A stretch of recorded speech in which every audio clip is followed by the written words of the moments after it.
নমস্কার বন্ধুরা, আজকে শুক্লা রান্নাঘরে অনেক অনেক সবাইকে স্বাগত। আর একটা নতুন রেসিপি নিয়ে চলে এসেছি। আজকে রেসিপি হলো হাতে মাখা বাঁধাকপি। রোজ রোজ যদি বাঁধাকপি তরকারি, বাঁধাকপি ডান্না না খেতে মন চায়, তখন এইভাবে একবার আপনারা বানিয়ে দেখতে পারেন। কিভাবে বানাচ্ছি প্রথম থেকে শেষ পর্যন্ত পুরো ভিডিওটা দেখতে থাকুন, আশা করি ভালো লাগবে। আমি সবারই প্রথমে একটু বাঁধাকপিগুলোকে ভাপিয়ে নেবো। কড়াই করে জল চাপিয়ে দিচ্ছি, জলটা আমার গরম হয়ে গেছে। এবার বাঁধাকপিটা আমি দিয়ে দিচ্ছি। এর মধ্যে দিয়ে দিচ্ছি অল্প একটু নুন, দিয়ে দিচ্ছি মটরশুঁটিটা আমি একটু বাঁধাকপির সাথে ভাপিয়ে নেব। আমার ভাপানো হয়ে গেল, খালি জাস্ট ভাপিয়ে নেওয়া।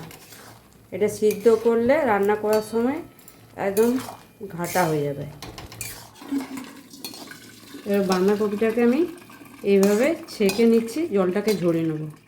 এখানে বেশ কিছুটা আমি বাদাম ভেজে নেব। বাঁধাকপি অনুযায়ী মশলাগুলো নিয়ে নেবেন।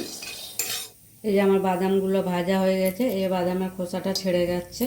এখানে দিয়ে দিচ্ছি 1 চামচ পোস্ত, আর দিয়ে দিচ্ছি 1 চামচ কালো সরষে, দিচ্ছি 1 চামচ সাদা সরষে।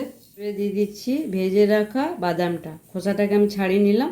দিচ্ছি কাঁচা লঙ্কা, ভালো একটু দিয়ে দিচ্ছি নুন, আর জল দিয়ে 2 থেকে 4 মিনিট আমি ভিজিয়ে রাখবো। তারপরে মশলাটা আমি পিষে নেবো। সুন্দরভাবে আমি পিষে নিলাম, একদম মিহি করে পিষতে হবে। এবারে বাঁধাকপিগুলো জলটা ঝরে গেছে ভালোভাবে। এবার বাঁধাকপিগুলো একটা জায়গার মধ্যে নিয়ে নিচ্ছি, জামবাটির মধ্যে। এবার দিয়ে দিচ্ছি পরিমাণ মতো হলুদ, স্বাদ মতো নুন, আর দিয়ে দিচ্ছি চিনি, দিচ্ছি বেটে রাখা মশলাটা। এবার খুব ভালো করে আমি এটাকে মেখে নেব। দিয়ে দিচ্ছি সরষের তেল, আর এটা সরষের তেলে রান্নাটা সুন্দর হবে এবং খেতেও স্বাদটা ভালো লাগবে। এবার খুব ভালো করে আমি এইভাবে হাতে করে মেখে নেব। আর দিয়ে দিচ্ছি অল্প কালারের জন্য কাশ্মীরি লঙ্কা। কড়াই চাপিয়ে দিয়েছি, কড়াইটা গরম হচ্ছে, তেল দিয়ে দিচ্ছি। তেলটা খুব ভালোভাবে গরম হয়ে গেছে। এবার আলুগুলোকে আমি একটু লাল লাল করে ভেজে নেব। আর এই রেসিপির জন্য আলুগুলো একটু লাল লাল করেই ভাজতে হবে। আলুর মধ্যে দিয়ে দিচ্ছি বেশ কিছুটা নুন। আলুর ভেতরে নুনটাও ঢুকে যাবে আর আলুটা সিদ্ধও হয়ে যাবে। তাহলে এই রেসিপির জন্য এইভাবে লাল লাল করে আলুগুলোকে ভেজে নিতে হবে। আমি বেশ কিছুক্ষণ সময় ধরে নাড়াচাড়া করে আলুটাকে ভেজে নিলাম। এবার আলুটাকে আমি তুলে নেব। তরকারিটা চাপানোর জন্য তেল দিয়ে দিলাম, দিয়ে দিচ্ছি কালো জিরে, দিয়ে দিচ্ছি কয়েকটা কাঁচা লঙ্কা। কালো জিরে লঙ্কাটাকে একটু নাড়াচাড়া করে নিলাম। এবার দিয়ে দিচ্ছি টমেটো। এটা দিয়ে কিছুক্ষণের জন্য আমি ঢাকা দিয়ে দিলাম। বেশ কিছুক্ষণ ঢাকা দেওয়ার পর ঢাকাটাকে আমি খুলে নিলাম। এবার টমেটোটাকে আমি নাড়াচাড়া করে এভাবে ভেজে নেব। আর টমেটোটা অনেকটা নরমও হয়ে গেছে বেশ কিছুক্ষণ ঢাকা দেওয়ার পর।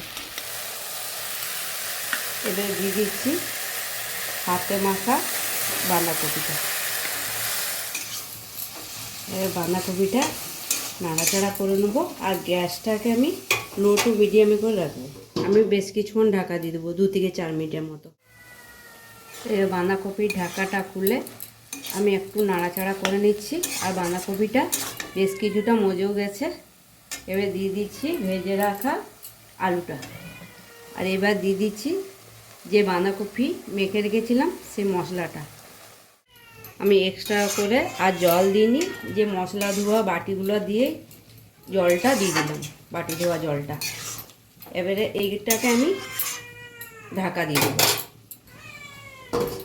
4 থেকে 5 মিনিট আমি ঢাকা দিয়ে নিয়েছিলাম। এবার ঢাকাটা খুলে আমি একটু নাড়াচাড়া করে নিচ্ছি। আর এদিকে আলু বাঁধাকপি সব সুন্দরভাবে সিদ্ধ হয়ে গেছে।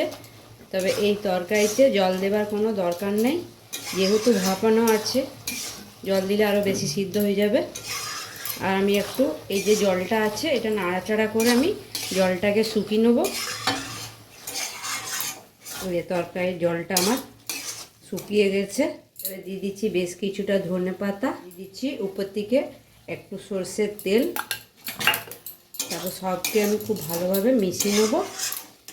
এই আজকে হাতে মাখা বাঁধাকপির তরকারি আমার হয়ে গেল।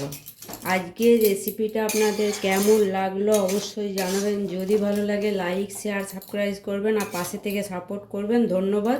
আর এইভাবে একবার বানিয়ে খাবেন। একঘেয়েমি বাঁধাকপি ডান্না বাঁধাকপির তরকারি না খেয়ে এইভাবে একবার বানিয়ে দেখবেন।